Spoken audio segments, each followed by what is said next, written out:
Welcome into Uncaged Sports Talk, episode 29. I'm starting in this episode a little differently today, and I'd like to welcome back my guest, Mike Boyer. Welcome back to the show. Thank It, you, Luke. Very happy to be here. it's How have you been before we get into the first topic today? I've been all right. Super Bowl was a good time. Good halftime show. I actually enjoyed it. Commercials were good, so it was pretty Happy good. the I was Niners looking lost? forward to that game. And I was happy with the outcome for sure. Yeah. Oh, how's the semester been? It's been all right. Only like a weekend. But my classes aren't too bad this semester, so it's pretty good. I know before we talk on the topic at hand, as people can see at the bottom. I know the last time I had you on, or last time I talked to you, really, you hadn't really been on the cage yet. Did you go on the cage at all last semester? I actually did not. Yeah, I think I guess I probably had like some time conflict, I guess. And now I have a Mhm. class that's Oh, right during it this semester because it's on. I think it's at 5 on Mondays. I got a class from yeah. 4 to 7 on Monday nights. So Oof. yeah, I'm not gonna be able. I probably won't be able to make it. Maybe like second half of the show. Maybe if like my class Yeah, gets out early. So who knows? But that's brutal. unfortunately, I haven't been on this year yet. Now, before we get into some other stuff, before I do a true intro in a second, I I want to let you give your thoughts on what happened in Kansas City at the time at the day we're recording this, which is Valentine's Day, Wednesday. This comes out tomorrow morning. I want you to give your thoughts on the Kansas City incident first. Well, it's really sad. All these people are really excited. Their team just won the Super Bowl and they're celebrating, as every time a team wins a championship, they have a parade, obviously. And it's just really sad that these people had to go through that during such a happy time that was turned into like a really tragic and sad and scary time for so many people. And it's scary that people can't go to big gatherings like that without thinking like there could be a shooting or something like that Mhm. that could go down. It's really upsetting that that's the way things have been in this country. And it's been going on for a while, and it just keeps Be- piling up. Like, it keeps happening over and over again. It's really upsetting to see that. Before I give my thoughts on it, did you go to the parade for Super Bowl 52? I did go. Yeah, I assume you were probably Like, there as well. yeah, I was there, but thinking about this now, what just happened, it's just like, imagine if that day was ruined. It's supposed to be a celebratory time. That was one of the best days of my life. Yeah, It was an amazing day. Eh, just like the Chiefs fans were probably having an amazing day until a tragedy happens. Like, it's scary to think that could happen, but it's supposed to be a celebratory time, and then it turns to tragedy. yeah, I it was saw pretty upsetting. the last report on it that I saw, at least 10 people were shot. This was at 4:22 on Wednesday. 1 killed, 3 in critical condition, 5 in serious condition, 1 non-life threatening injury. And there could be more, but just a sad day in Kansas City. Prayers for Kansas City. I hope I'll have them in my prayers tonight. I hope the city, like, it's supposed to be a day that'll be remembered for the rest of those people's lives, but it will be remembered for the wrong reasons now. It's supposed to be a day that they were remembering for being around a million of their closest friends at the Super Bowl parade, celebrating Kansas City winning back-to-back titles. Instead, it's going to be remembered for losing a loved ones getting hurt. Who knows? There might be more than one person. Hopefully not. Hopefully not at all. But there might be more than one person who passes from this. Just tragic. They'll be in my prayers. They'll be in our prayers. I want to give a moment of silence before we do the true intro. I'm going to remove both of us, do like a 10-second moment of silence, and then I'll carry on with the regular show.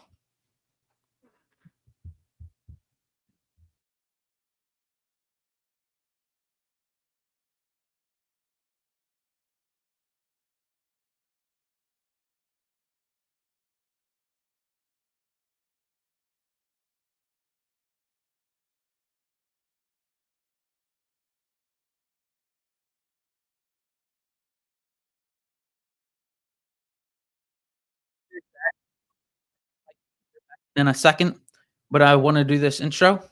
I've told people about it. Hopefully, I don't freeze up on the spot, but here we go. You were in Super Bowl 51, had a 28-3 lead, and you blew it. Then you went to the Niners. I call this choke story, by the way. You blew a lead in Super Bowl 55. You had a 10-point lead with 7 minutes to go. And you blew another lead. In Super Bowl 58, you blew another lead. And on Sunday, you had another 10-point lead, and you had a lead twice at the end. Yes, you did. Sorry for the cringe. You choked, yes, you did. The Debo sucks. You whined for a year, yes, you did. You whined, you called Bradbury trash, yes, you did. Takes trash to no trash, yes, it does. Debo sucks. Trent Williams is a piece of shit, the most unlikable player in the NFL. Yes, he is. Tossing around people 150 pounds less than him. Trent Williams sucks. Yes, he does. They are an overrated team. Yes, they are. I hate the Niners. They are choke artists. Yes, they are. This is bad. I know it is, by the way. And I said you are choke artists. Yes, you are. Ha ha ha. You blew another lead. Yes, you did. You have a longer drought than the Cowboys. Yes, you do. Dallas sucks, but you haven't won since 94. The Niners suck. You haven't won a ring since 94. 7 playoff appearances, no rings to show for it. You all suck. Kyle Shanahan blew it yet again. He sucks. This is cringe, I know it, but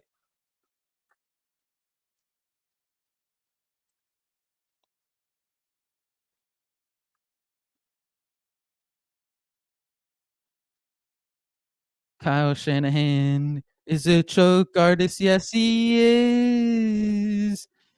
He blew another lead. He's lost 2 NFC championships. 31-7 lost to the Rams in 2022. Yes, he did. The Niners suck. They are choke artists. Yes, they are. Debo, you suck. Yes, you do. The Niners are choke artists. Yes, they are. This is a choke story. Yes, it is. Niners suck. We hate you, Niners. You blow. That'll do this. Do it for the intro. Sorry for the cringe. You can skip it if you want. There will be for the people that skipped it. There will be tags in it, so you can skip all that. But that'll do it for the intro. Now I'll reintroduce Mike Boyer. That was cringe, I know. No, it was great.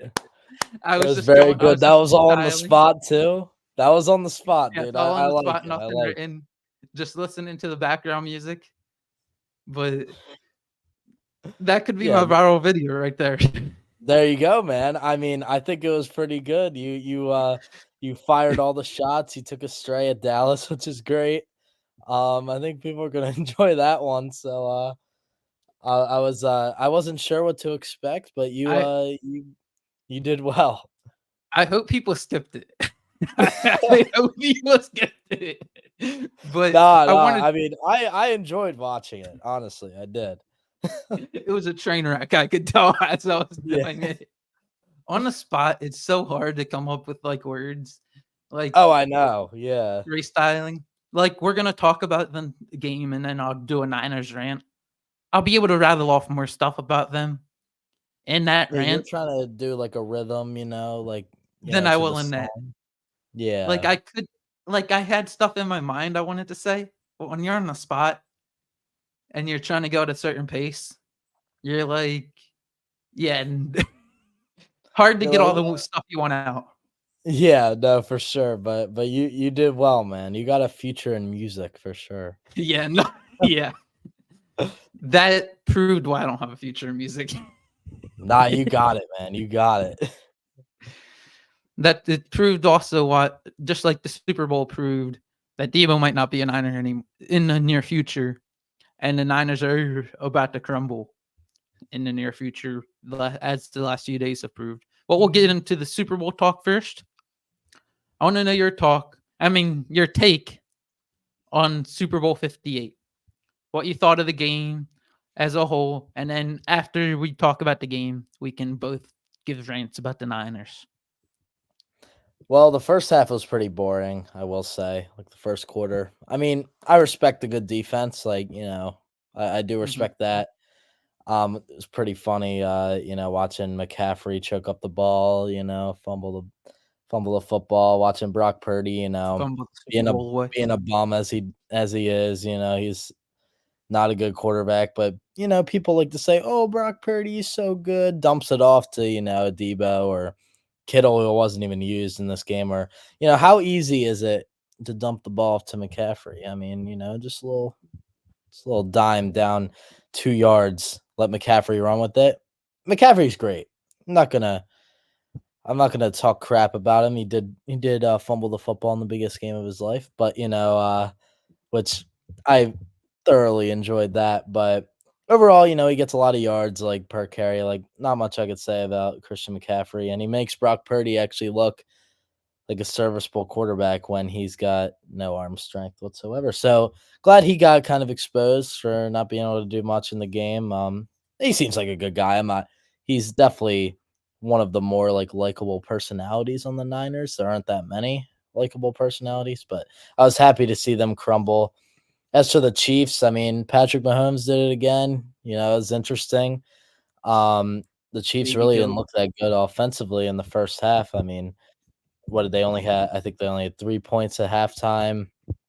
But Mahomes finished with 333 passing yards, 2 touchdowns. He did have that bad pick. I think that was at the beginning of the second half, if I'm remembering correctly. But I mean, he did what he does best, and that's step up to the plate when his number's called and his team needs him to get them down the field. So he proved why he's a great quarterback, obviously, once again. And he put on another good performance in the Super Bowl. So it was a good game, though. I was concerned that it was going to end like 3-0 or something, after the Yeah. first like hour of the game, but it ended up being a good game. I'm glad it went to OT, made it a little more interesting. And another thing about the Niners, they didn't even know the rules, OT rules. So that was That pretty was funny, wild to hear. that they didn't know what they were doing. So, people I talk about actually how great of a coach Kyle Shanahan is. Well, he didn't have his team ready to go for OT. So that was pretty funny. I actually want to hear your take on, or your thought. Would you have kicked or received? I still think I kicked the ball. I mean, I still Yeah, think I received the ball.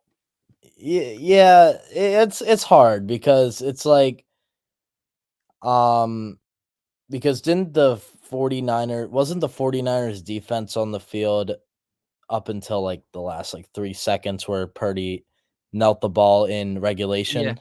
So they were on the yeah. field for a while, so it's like, They were do just you on the field. want it's like, do you want to put your defense right back out on the field in OT? Like, they might be tired, this, that, and, whatever. So I I haven't even get thought of it that that way side of too. things. Wait, what'd you say? I'm sorry. I haven't even thought of it that way too. That's a good point too. Yeah, it's like, do you want to your defense might be tired. Um it's a toss up because the fact that they both get a possession, but it is kind of nice to have the ball second in OT because then you know what you need to do. Like, Niners got a field goal, so the Chiefs knew that all they needed to do was score a touchdown. They win the game, even though Hardman didn't really know that he won the Super Bowl when he caught the touchdown, but that's besides Left the out. point. Like, they knew what they were supposed to do, and they could kind of plan accordingly with that. If the Niners went down and scored a touchdown, then the Chiefs are like, all right, we have to score a touchdown here. But if the Chiefs I had to settle for a field goal, if they couldn't get it done, like couldn't get into the end zone, then wouldn't be the end of the world. So I I think actually having the saw ball second is a little better. I actually saw the clip too. Niners, I think Chris Jones was saying it. Niners all the week leading up to it were saying if it was the same if they went to overtime and the Niners were to score a touchdown and the Chiefs had the ball second, they would have went for a 2-point conversion, which would have been wild, a 2-point conversion attempt to Yeah, try to win a Super Bowl. But I would not have done that, but who I guess I they probably would have. that's I think that's why they were going to take the ball second. I see Yeah. I see it from the Niners perspective though. My perspective as a coach, especially in the moment, it's immediately I want the ball. I want to go score a touchdown. And then put the pressure on you as the Chiefs. Even if you score a touchdown, because I'm not thinking they're going to go for two. I would have been shocked if they went for two. In the moment, I would Yeah. have been shocked if they went for two. And then as the Niners, you get the third possession. Third possession, you just need a field goal to win the Super Bowl. That is That's true. the initial thought process. But then when you hear how the Chiefs think about it, and this part's the hindsight part, when you hear how the Chiefs think about it, that they were going to go for a 2-point conversion, that's actually analytically probably the smarter way to go about it. Yeah. Because yes, it's hard to get a 2-point conversion, but you also know what the other team's going to have. The Niners, like they could get 3 points on their first possession. And then you just got to go down, score a touchdown, and you win the Super Bowl. It gets to a 4th and 1, you can go for it. And because you know what's at stake, you know what you need to do. And then if the Niners score a touchdown, you go down, score a touchdown. If you're the Chiefs, you have the option. Do you want to risk giving them another possession and you got to hold them to not even a field goal? Or do you want to go for two to win the Super Bowl?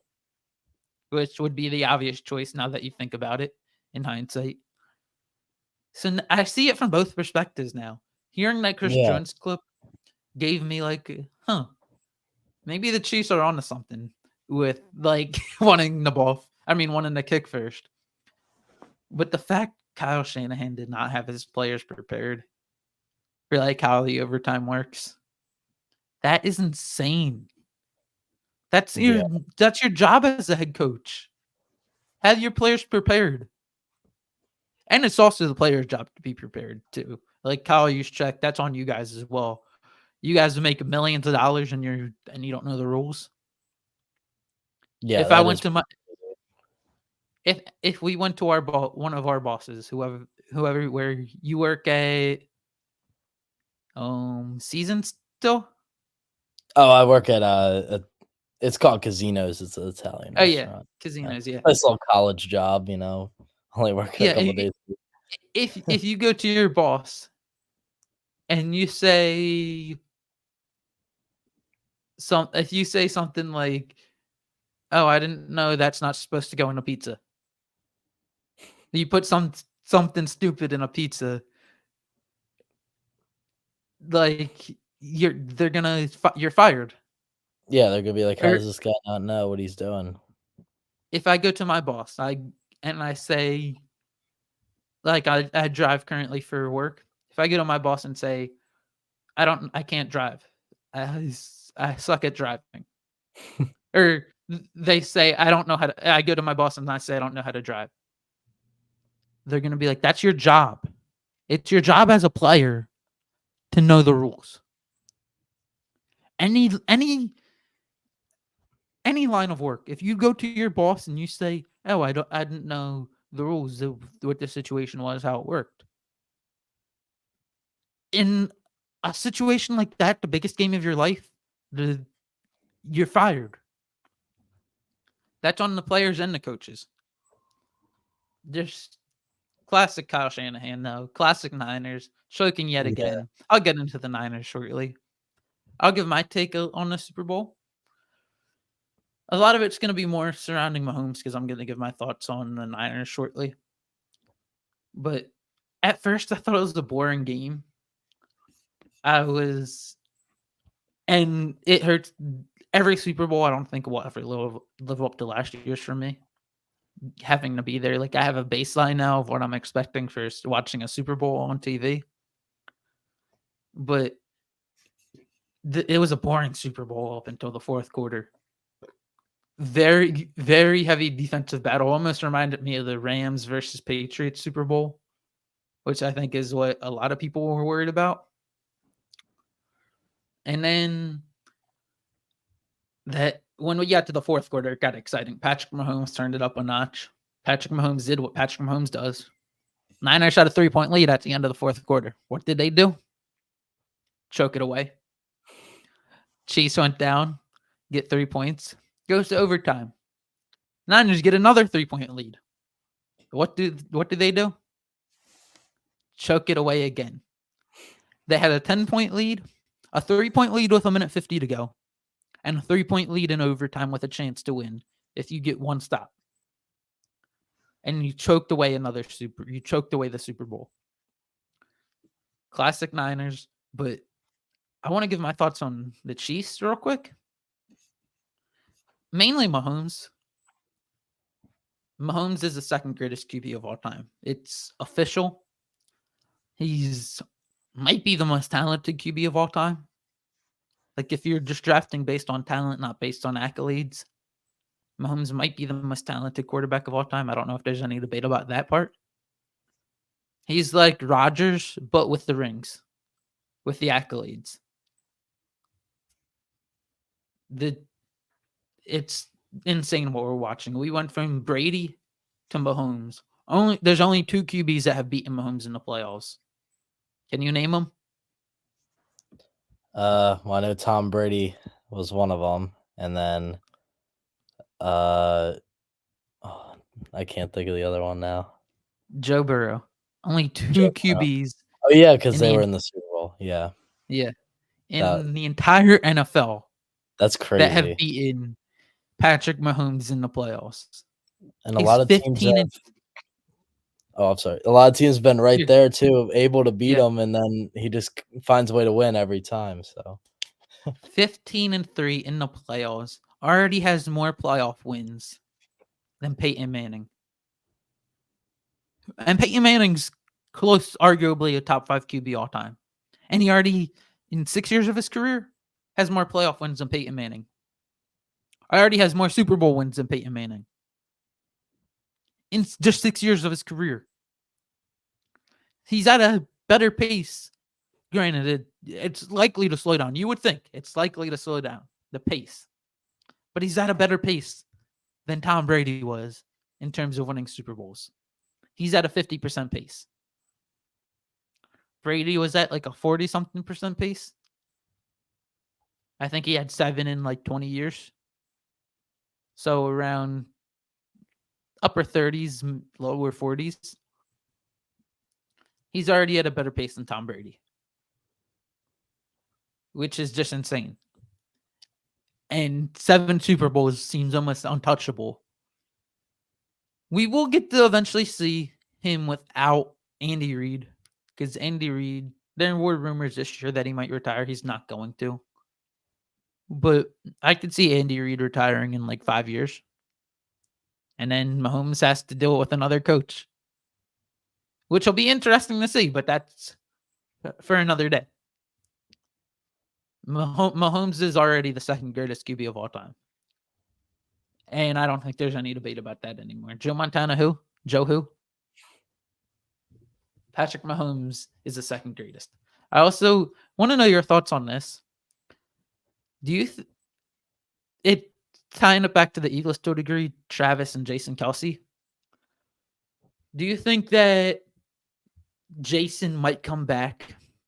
I don't know if he would play with the Chiefs next year. Like, even if he plays with the Eagles, come back for one more year and retire at the same time as his brother. Him and his brother both play one more year, even if it's separate teams.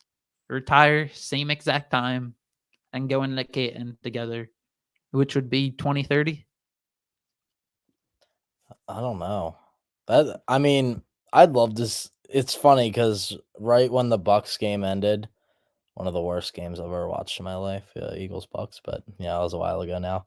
Well, maybe like a month. Anyway, after that game, I was like, Jason's probably done. Like, they said, or I guess apparently they said he was done, but I know it's not like official or anything right now. And then, it seemed like he was like enjoying himself at the Pro Bowl, like whatever. It seems like he's not really giving it too much thought. Maybe he has. I don't Mhm. know. I'm not in the mind of Jason Kelsey, but I there's wish I could definitely be in debate that though. mind. Yeah, I wonder what goes through that mind. I don't know, man. He's got an interesting life As for sure. after watching the Super Bowl clips. But go Yeah, on. not a care in the world with that mask on that he was wearing after party. That was Actually, I'll show awesome, that man. in a second. Yeah, that was awesome. Um, but I don't know. I mean, I think there's a good chance of that, because I know Travis is not going to be done after this year. Obviously, he wants that three-peat. He was saying, after he wants to win another one, but he's getting there. There's no question Mhm. about that. He's He's getting to that 34. point where it's like, you start thinking about retiring like after every season, and it's like next year might very well be his last year. I think there's a good chance of that. Jason definitely has some more left in the tank, but it's like, does he want to? I mean, he plays a very physically demanding position. Mhm. I mean, a lot of football is very physically demanding, but he's getting hit every play. Um, he's got to snap the ball, have his hands up right away. Like, it's tough. Like being a center, that's tough. So, does he want to keep putting his body on the line? I don't know, but he definitely has more in the tank, I think. If he wanted to give it another go, so I'm not really sure what he's gonna do though. But I think it's like I'd say it's 50-50. I don't know though. I'm not sure what he's thinking. I think the true reason he's waiting is so him and his brother can discuss it together and potentially go into Canton at the same exact time. I don't think that's ever been done. Two brothers go into the Hall of Fame that same exact year because they're both first ballot Hall of Famers, 1000%. And if you put and that would they would get to share that moment together, have their entire family there. Hopefully Taylor's there at that Hall of Fame speech in Canton. But they would both get to go in if Jason waits a year in 2030. Because there's already the rumors about Travis retiring. He's 34, so he's at that age. And even if he retired today, he would go down as I want to know your thoughts on this, but the greatest tight end of all time. It's either him or Gronk. I mean, I personally like Gronk more. I think he's a little more likable than Travis. But in terms of like on the field, I don't know. I might give the edge to Gronk personally, just because I think he's like maybe a little more dominant in terms of like, yeah, he might be I'm not sure the Mm-hmm. exact like height and weight, but he might be a little bigger. I think he just maybe was a little bit more physically gifted, but not trying to take anything away from Travis. I just think Gronk, yeah, maybe if Travis got one more next year, then I'd definitely give it I to think Travis. But it's really the close though, in my I opinion. think the difference between the biggest difference between the two is like besides her stats, like the difference in their play style, is Gronk was more of a blocker. He was more of a prototypical tight end. Travis Kelsey is almost more of a receiver. Like with his Is numbers he gets, he puts up receiver like numbers. I'm trying to pull up their stats, like Travis Kelsey's stats compared to Gronk, because I remember looking at Travis Kelsey all time. His stats are like through the roof. and he almost kind of changed the way the tight end position is played, Travis. Like, Mm-hmm.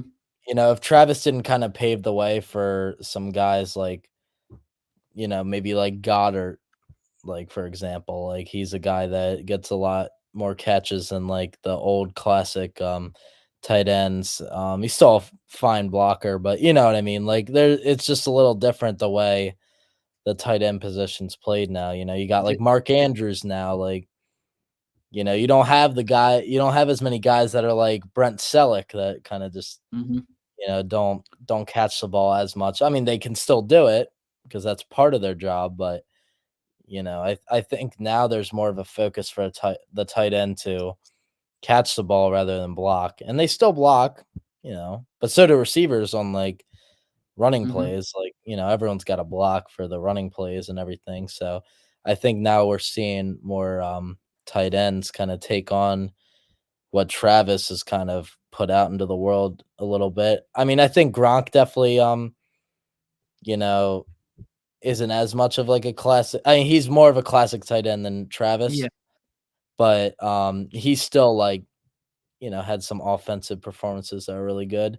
So he When started to pave the way, but then Travis really like kicked the door down in terms of like how tight ends now play the game, in my opinion. when you look at the stats, I didn't notice the receiving touchdowns are that big of a gap, but comparing the stats between the two, and this was at the end of last year when Gronk had more of a like more games played. At the end of 2022, Gronk had 143 games played for his entire career. Travis was only at 139. He's obviously passed him now in that. But in terms of receptions, and this goes back to the point that we were both just made. Gronk is more the prototypical tight end, while Travis is more like closer to a receiver almost. Gronk had 621 receptions for his career. Travis had 781. Receiving yards, and that's 150 more or 160 more. Gronk had 9,286. Travis, in less games played, had 700 more receiving yards with 9,974. And then to the touchdowns, this goes back to the prototypical tight end part for Gronk. Gronk led touchdowns, though, 92 to 69. Granted, Travis is catching him, I'm guessing, in that category to a degree. But still, it goes back to show that the Gronk, it was more the prototypical tight end, was a red zone target, more the red zone blocking type tight end. Travis is, you put him anywhere on the field and he line him up at the X at far wide out, and he can get open anywhere, which is what a lot of tight ends do nowadays. It's an interesting debate between the two. Both are easily top two, I think, at this point. But it would be back to the original point, though. It would be really cool to see Travis and Jason going in the same exact year.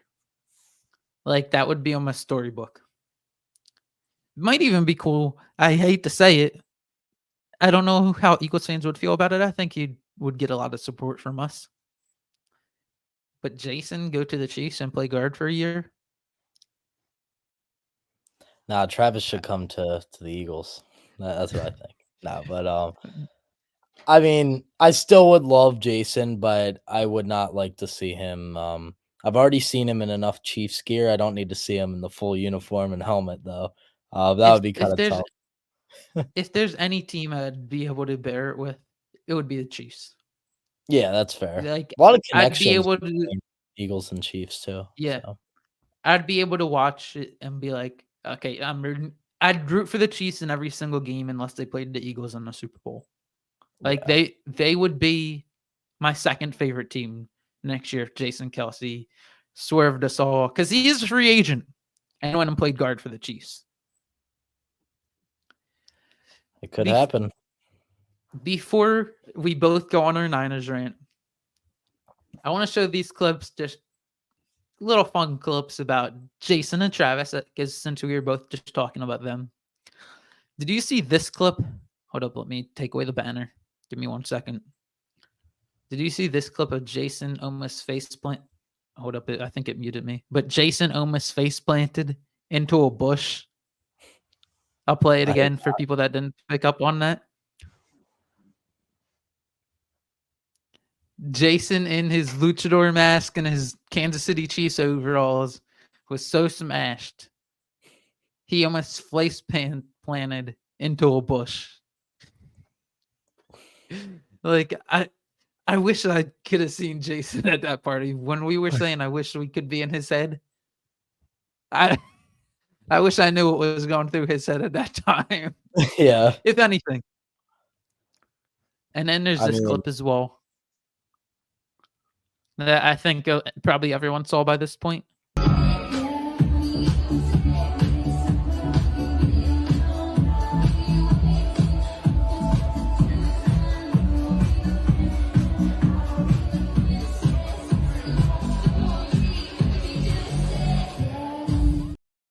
I just realized, YouTube, please don't do it to me. That was only like 10 seconds. Please don't, YouTube. I probably won't go back and mute it because a little late, but YouTube, don't do it to me. Taylor, don't do it to me. Have mercy. yeah, we're showing I a got a fun Kelsey moment. jersey. Yeah, we're showing a fun moment. We're showing Jason in his luchador mask being smashed out of his mind, dancing with the Marshmallow DJ dude. I think his name's Marshmallow, right? I think that's what. Yeah, I think that's what they call him. I think he's in like Fortnite too. Has a skin in Yeah, Fortnite. I suck at Fortnite, Luke, but I still play. I I always haven't get, played in a while. dude. Everyone who has that skin in the game always kills me. So but yeah, he is in that character is in the game. Yeah, I think Jason Kelsey should be in the game also. Well, I think you can. They should do him with the shirt off, Yeah.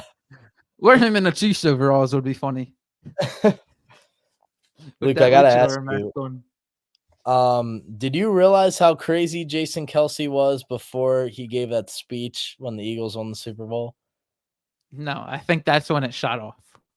Yeah, I agree. I mean, he was always like fun, but that I like never realized he was Well, that crazy. So that was pretty cool. I don't. I don't know if you remember this. I can look it up to see what the actual trade package would have been, but there was talk before that Super Bowl year. Maybe there was talk maybe the year before, but Jason Kelsey potentially being traded to the New Orleans Saints. So I he did wasn't not. really even, and no one was really batting an eyebrow. He wasn't really endeared by the fan base at that point. I'm looking it up just to find because that made me think about that. Yeah, that's A crazy. few. Oh, where's the full stuff? Very glad that did not May happen have though. been Doug's first. No, this was the year before this, like leading up to the Super Bowl. Eagles Oh wow. probably wouldn't have won a Super Bowl. This was before we signed LeGarrette Blount. Eagles almost traded for Mark Ingram. It would have been Jason Kelsey for Mark Ingram. Wow. I mean that I I guess mean I know Mark Ingram isn't much of anything anymore, but then I mean that shows the value of Kelsey though, with that trade. I But guess Isaac Sayamalu would have played center that year. Or Wisniewski, because we had Wisniewski and Sayamalu.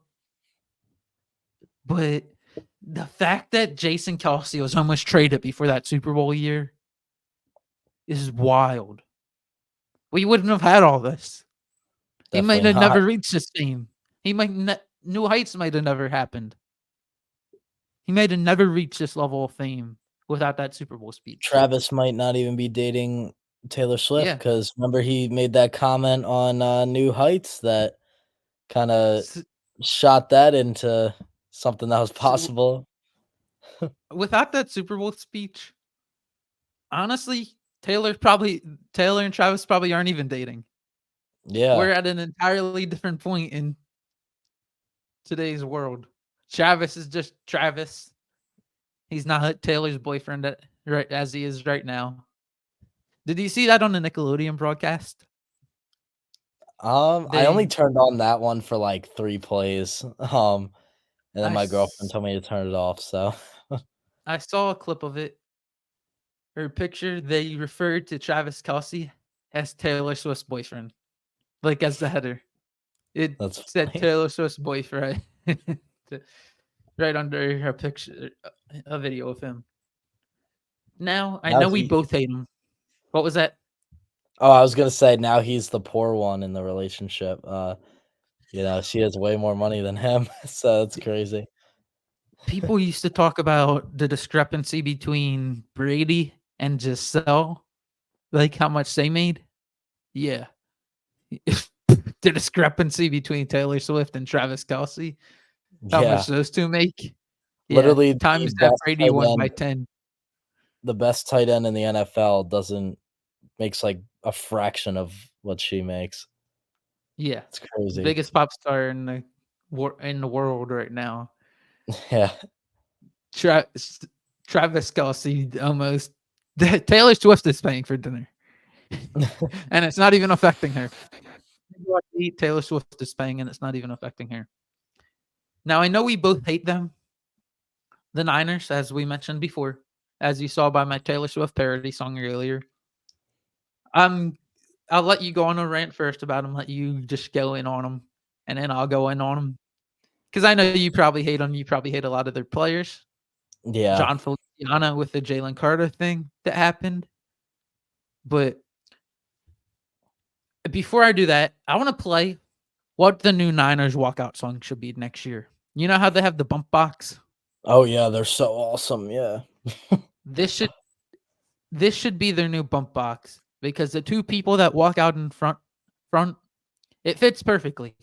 Because Debo Samuel and Trent Williams are clowns. So this song fits perfectly.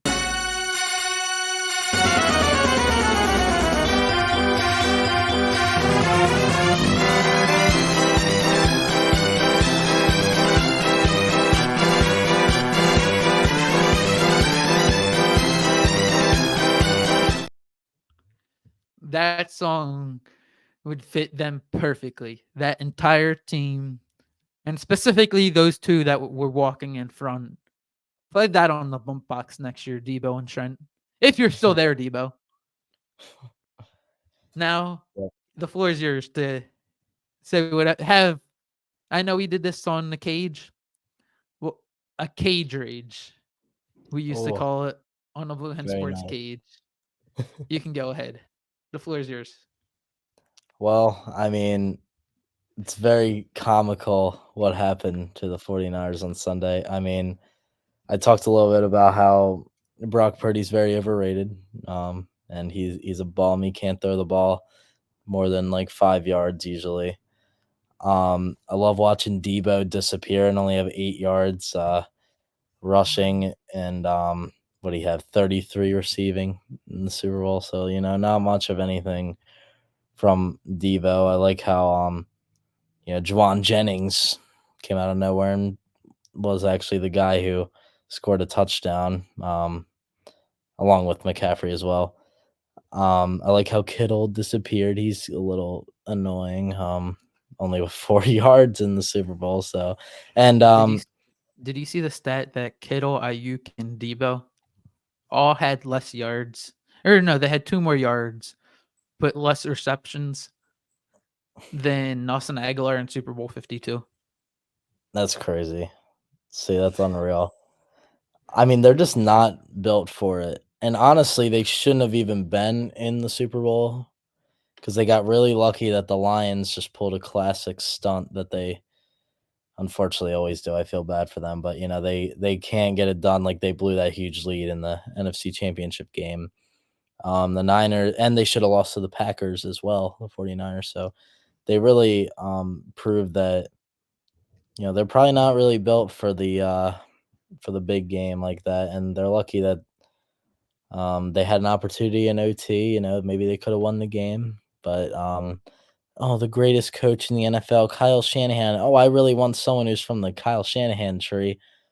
Do you really want someone who's from that tree? Because he doesn't even have the team prepared to go into OT, and they don't even know the rules behind the playoff OT. And keep in mind, the Super Bowl. They had played two other games that very well could have went to OT before the Super Bowl, and they still didn't know the playoff OT rules. So, yeah, they're in shambles. I like to see them blow everything up. I know you talked a little bit about how Debo might not be there next year, so it's pretty funny to me. Or they're kind of I mean, you got 2 Yeah, linemen that are fighting as well, so it's pretty funny to watch them crumble, and it's only Wednesday. Well, I guess this episode's coming out on Thursday, but, it's, only been a couple days since the game happened, so it's pretty comical. yeah, their fans are already. Before I go into my true cage raids, like the stripping and half the players, we also got. I'm gonna try to keep this part short because I want to fly through Luke's list, my end of the year power rankings. But it's just they're falling apart at the seams already. Like they were bragging about breaking the Eagles. Yeah, haha. Like the one picture you see on the screen says, haha, we broke the Eagles. Well, the Chiefs literally, it already just broke you guys. You're splitting apart at the seams already. And it's only Thursday at the time this is coming out. John Feliciano, piece of shit, make talking about personal life things to saying Jalen Carter's a murderer, all that. Piece of shit. Are fighting with a teammate, a teammate in his own O line room. Those two guys are fighting on Twitter. Spencer Buford, I think the other guy's name is. You have Niners fans saying that they should trade Debo so they can keep Ayuk. Please, please trade Debo. Actually, that might make the Niners a little more likable if they trade Debo, because Debo's He's really annoying. one of the annoying guys, talking trash all season and then can't back it up. Had a little slice of humble pie. I actually meant to mention that in the song, the humble pie part, but had a little slice of humble pie, Debo. Like you call Bradbury trash, trash no trash, Debo. Takes trash to no trash. I'm actually going on that rant a little right now as I just go through the things that are splitting apart at the seams. They fired Steve Wilkes today at the time we're recording this. Like Kyle Shanahan, take a look in the mirror. Please, Kyle, take a look in the mirror. Your defensive coordinator, Steve Wilkes, held Patrick Mahomes, the second greatest QB, to 19 points in regulation. If you're holding Patrick Mahomes to 19 points in regulation, especially with the offensive talent you have, you should win the Super Bowl easily. Instead, you're firing Steve Wilkes and you're making him a scapegoat for some idiotic reason. I saw this post by Shane Half. I don't know if you've seen his stuff on Twitter, but he said Kyle Shanahan's offense contains the seventh highest paid wide receiver in the NFL, highest paid running back in the NFL, third highest paid tight end in the NFL, third highest paid left tackle in the NFL, and Brandon Ayuk will be a top 10 paid wide receiver within the next year or two. And your offense only put up 19 points in regulation. Instead, you fire your defensive coordinator who only gave up 19 points to the second greatest QB of all time. Yeah, look in the mirror, Kyle Shanahan. You blew a 25-point lead in Super Bowl 51. You blew a 10-point lead in Super Bowl 52. You blew a 10-point lead in Super Bowl 58. And you had two leads at the end of this past Super Bowl.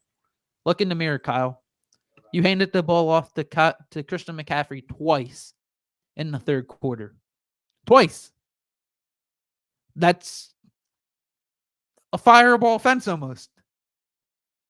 I think when he had the lead in Super Bowl 51, I think he handed it off they ran the ball 3 times.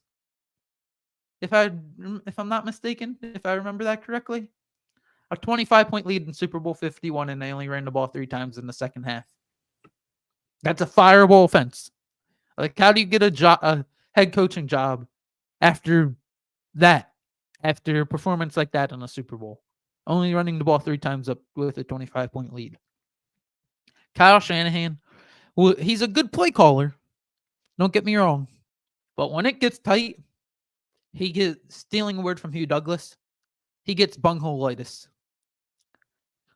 He starts to crack when it gets tight. You can see some of the posts on the screen if you're watching on YouTube. I commented on some of these. Debo, after beating the Lions, said somebody go check on Lobra, talking about CJ Gardner Johnson. Yeah, Debo, you haven't been on Twitter in a few days, Debo. Someone go check on Lobra. Someone go check on Debo. And then there's a guy from 95.7 The Game out in San Francisco. Last year, after the Eagles lost the Super Bowl, he said, "Cry, Eagles, cry."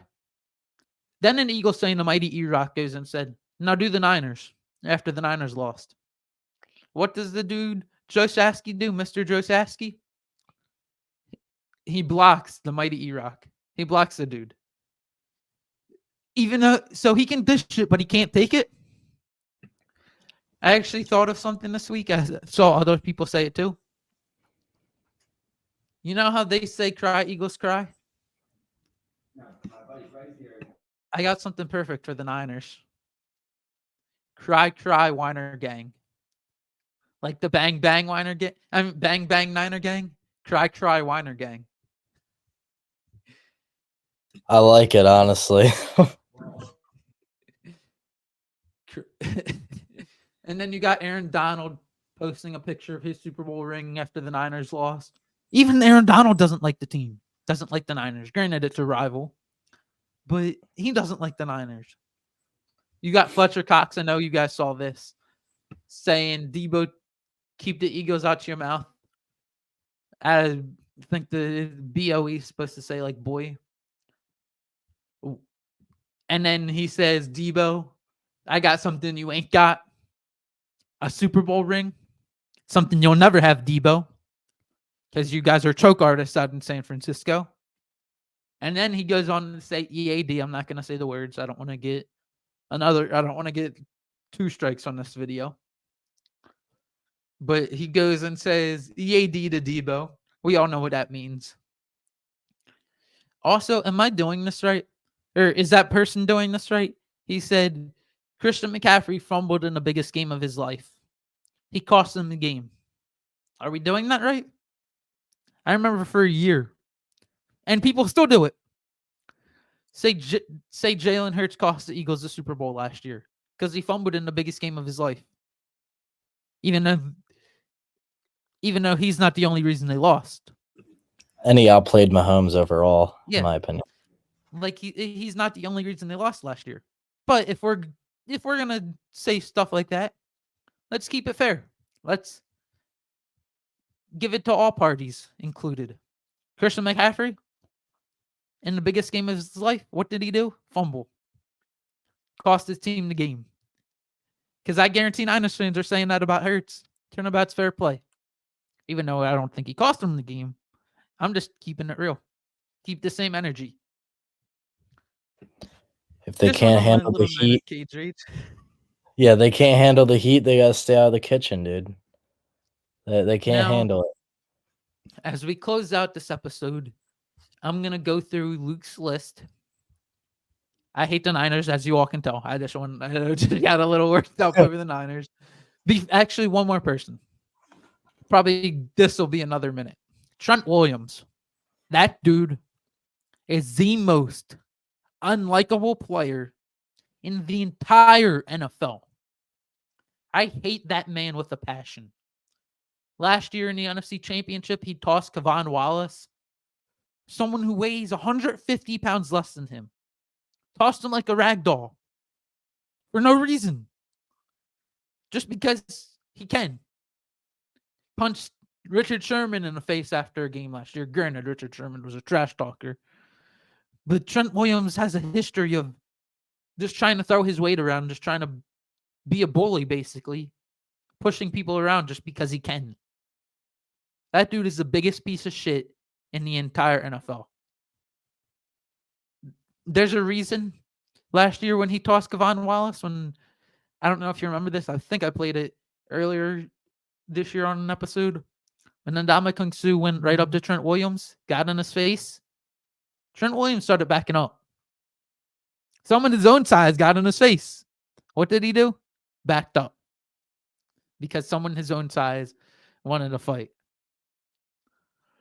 When someone's not his size, he's perfectly fine tossing his weight around, being the being an imposing force. But when someone his size gets in his face, backs up. He's the biggest piece of shit in the entire NFL. He's one of the main reasons I don't like the Niners. Him and Debo are probably the two biggest reasons. Now, I just like laughing at Kyle Shanahan, just all the praise he gets. I like tearing him apart just because how big of a choke artist he's been in the past. But I'll get into Luke's locks. That's my end of my rant on the Niners. Or not Luke's locks, Luke's list. And I'll fly through these and let Mike give his reactions after every 8 teams I go through. You can say if you think a team is too high or too low. Luke's list, my final NFL power rankings for the year. Coming in at number 32, dropping 7 spots, is the Carolina Panthers. They were clearly the worst team in the NFL this year. Not much more to say about that. Bryce Young did not look good this year. Fired their head coach midseason. They come in at number 32. Coming in at number 31, worst season in the Bill Belichick era by far. Mac Jones, horrible. Bailey Zappi, horrible. No weapons on offense. The Patriots come in at number 31, dropping 7 spots as well. Then with the biggest drop on this list, the Chargers. A lot of it has to do with losing Herbert. But even when they had Herbert, they weren't playing great. The Chargers are the 30th team in my power rankings this year, dropping 21 spots. The Commanders coming at number 29. They drop 8 spots. Commanders were a weird team. They competed, I feel like, in a lot of games. Like, they weren't getting blown out. But they also weren't winning a lot of games. The Giants come in at number 28. They dropped 12 spots. They had high expectations after last year, after how last year ended. They had high expectations, especially after bringing in Darren Waller. Instead, they just fell off a cliff. Daniel Jones reverted to what he used to be, and then he got hurt. And they were playing with Tommy DeVito. The Falcons come in at number 27. They dropped 5 spots. Not much to say about that team. Ritter was, they were just okay. They were bad, but okay at the same time. They had their moments. They had very bad moments as well. The Falcons come in at number 27. A lot of this list, a lot of these teams were just eh. And is the only word I can think for a lot of these teams this year. The Titans come in at number 26. They dropped 7 spots from, and the dropping and rising is based off of where they were to start the year in my original power rankings. The Titans dropped 7 spots. They were eh. The Cardinals coming at number 25. They rise 7 spots. First team to rise on this list from my original expectations for them. The Cardinals competed in a lot of games this year. They beat the Eagles. They beat the Cowboys.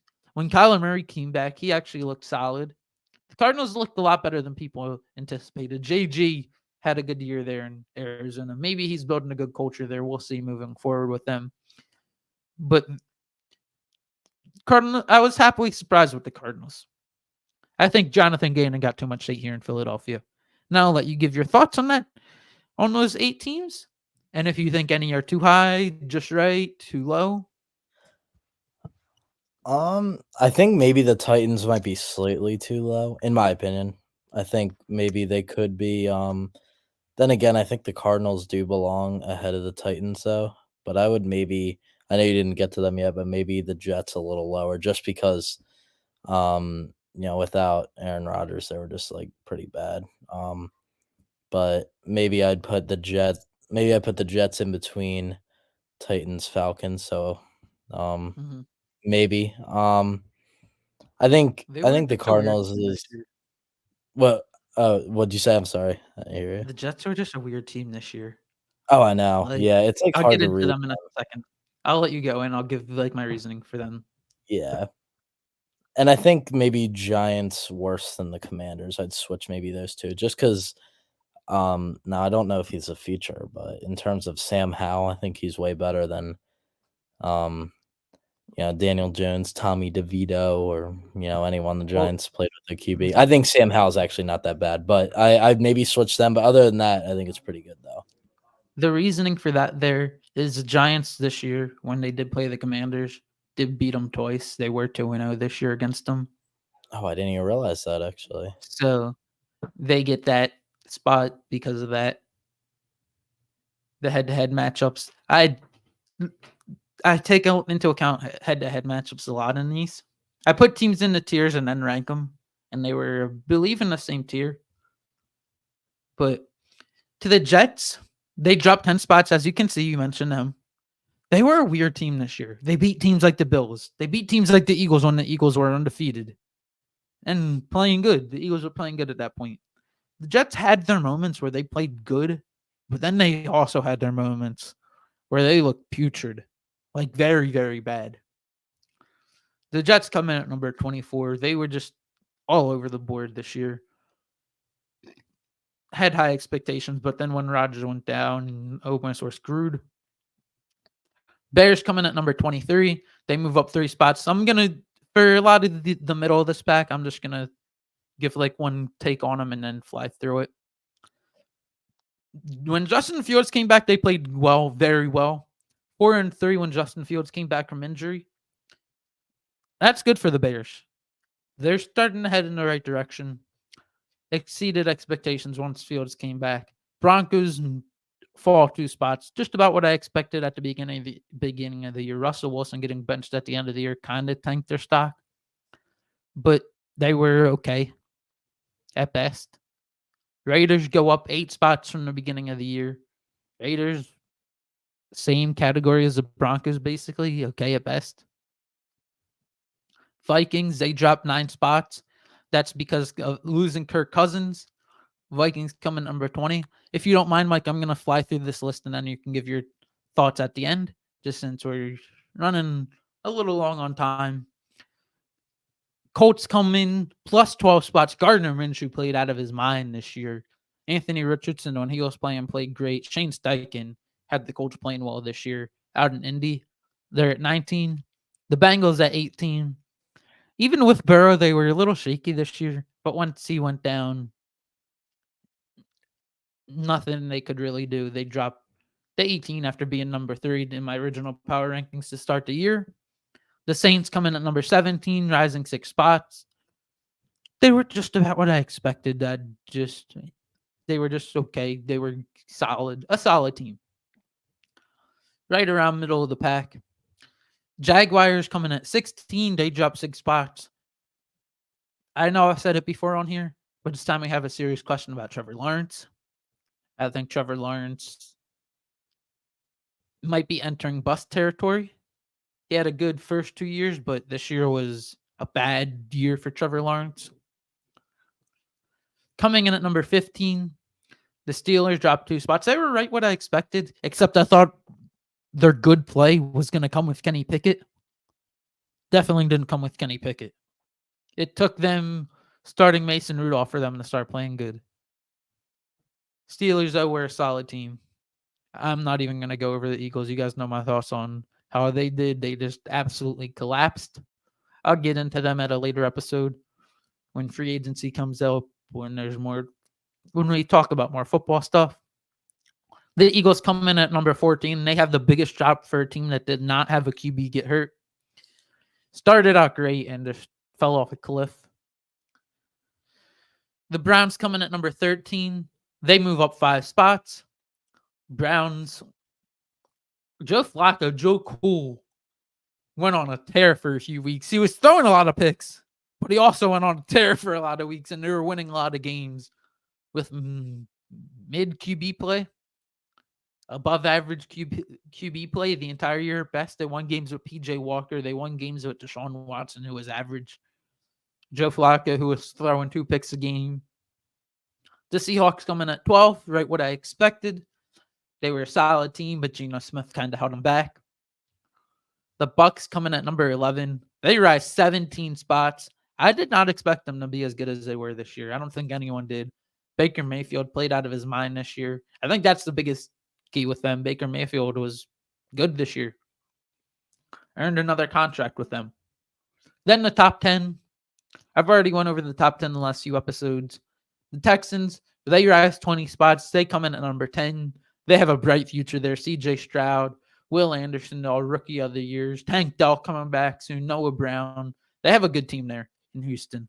D'Amico Ryan's great coach. The Rams, they move up 18 spots. I don't think anyone expected what they did this year. Kyron Williams coming out of nowhere. They were a very shocking team this year that out in LA. And very young team. Puka Nakua coming out of nowhere. Rams coming at number 9. Cowboys, right what I expected. Good team, but then choked at the finish line. They come in at number 8. Packers, they move up 10 spots. That's all because of Jordan Love leap. I thought Love would be solid, but I thought the roster around him was really good. I didn't think it was great, but I thought it was better than people were giving him credit for. But Love taking a leap elevates him to number 7. The Dolphins, right what I expected, coming at number 6. Good, but come up short when it mattered. The Bills, right about what I expected. They come in at number 5 on the year. The Lions come in at number 4. Highly, people had expectations for them, but not NFC Championship expectations. And if it wasn't for Dan Campbell being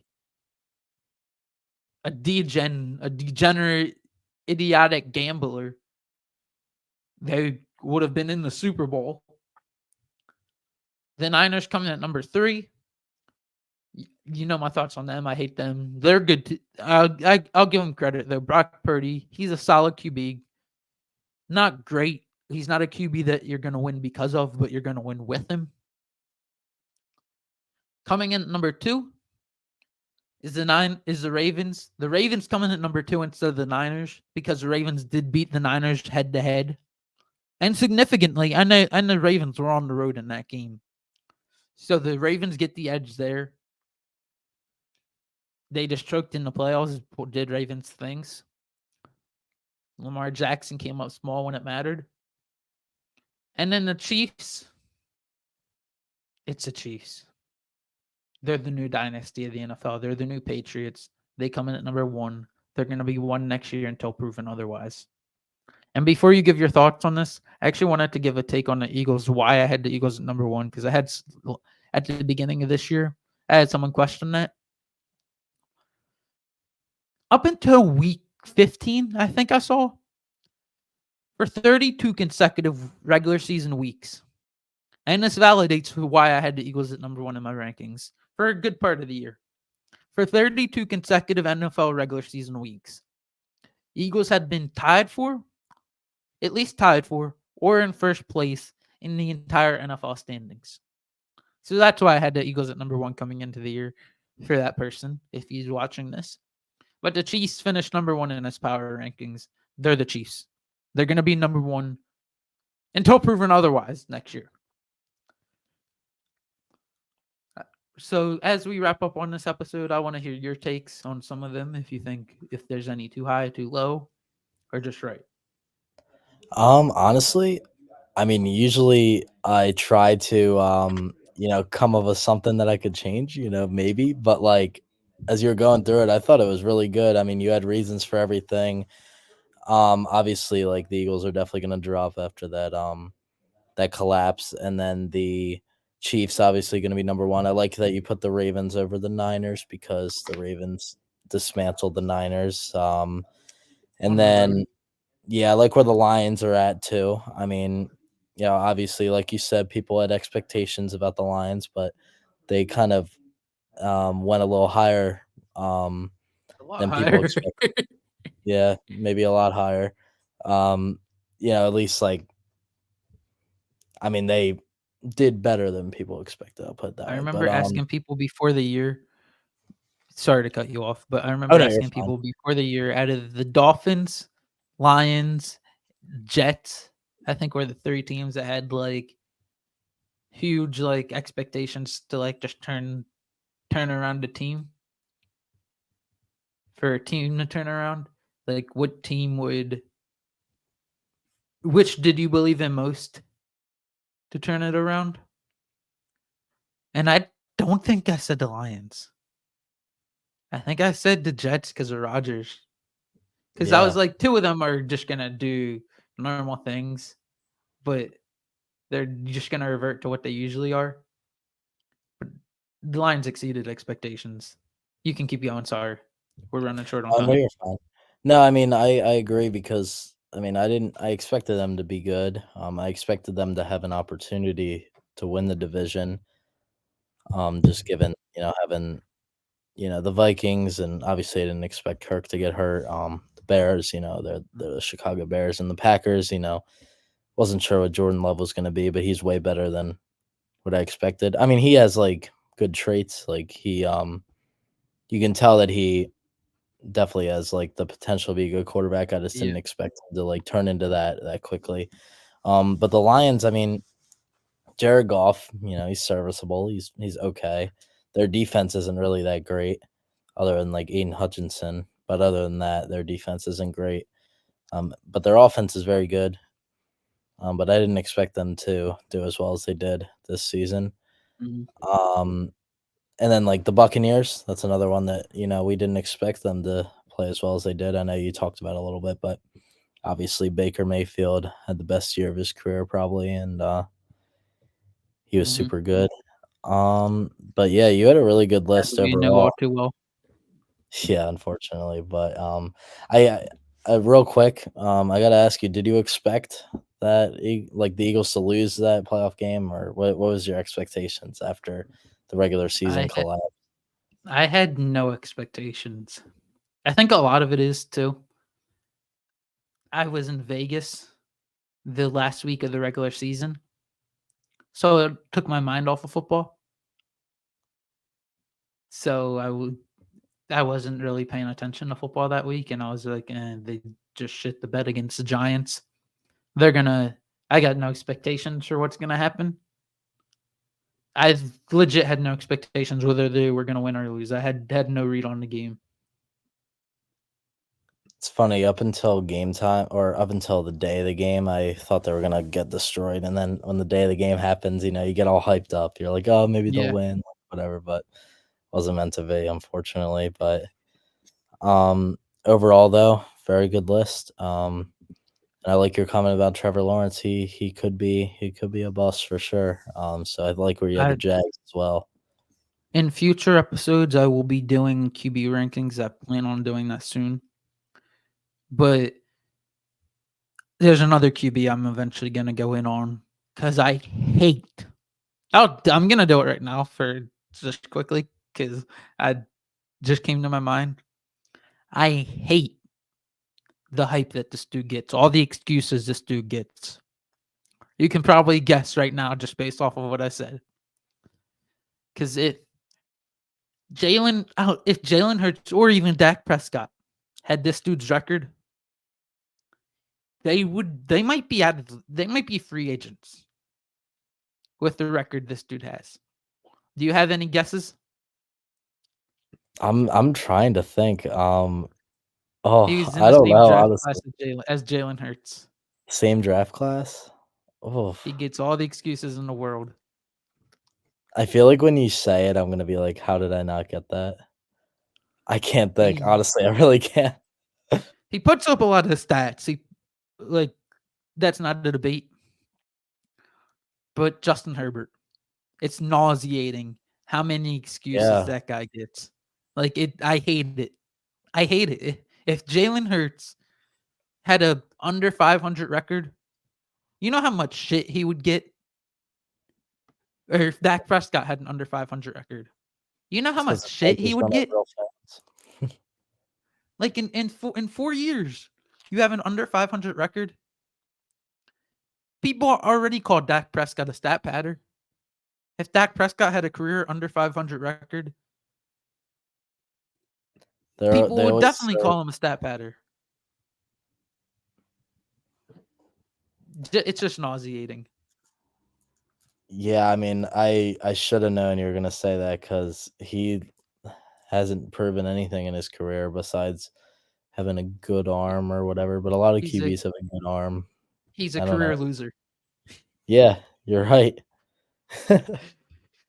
The I had to go in on him for a second. I'll get more into that in a later episode when I do a QB rankings.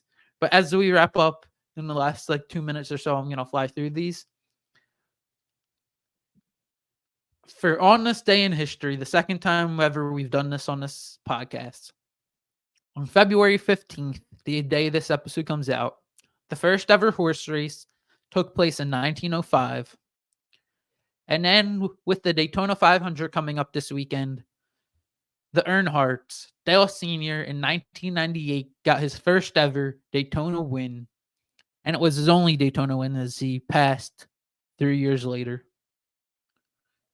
And then 6 years later, in 2004, Sunday will actually, I believe, will be the anniversary, will be the 23rd anniversary of when Dale Sr. passed away.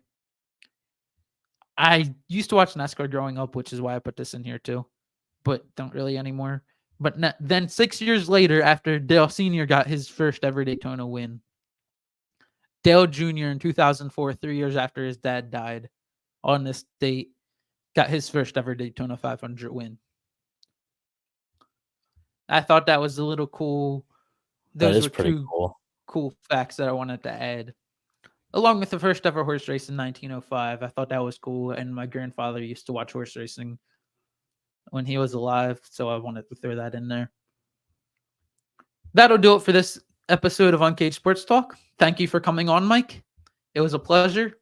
I know we ran a little long, but last episode really talking about the football season, so kind of had to. Yeah, I had to Talking about wrap. the Super Bowl. So that'll do it for this episode of Uncaged Sports Talk. Definitely gonna try to have you on again in the near future for baseball talk, Absolutely. as we got baseball coming up. The Phillies coming up. So there's that. That'll do it though for this episode of Uncaged Sports Talk. Let's go Colonials. Hopefully they're winning right now. I'm gonna look that up. William Penn Colonials. I did not go there. I had to throw that in there, but my cousin's wrestling team, high school wrestling team, they're the 5C going up against Caesar Rodney in the state tournament. Hopefully they pull it off. If they win, they go up against Sussex Central, which is the number 1 team. But hopefully they pull it off. Tune in next week, though, and I'll keep you updated on that. The state championships are Saturday if they make it. That'll do it, though, for this episode. Remember to like, comment, and subscribe on all of our platforms. It is greatly appreciated.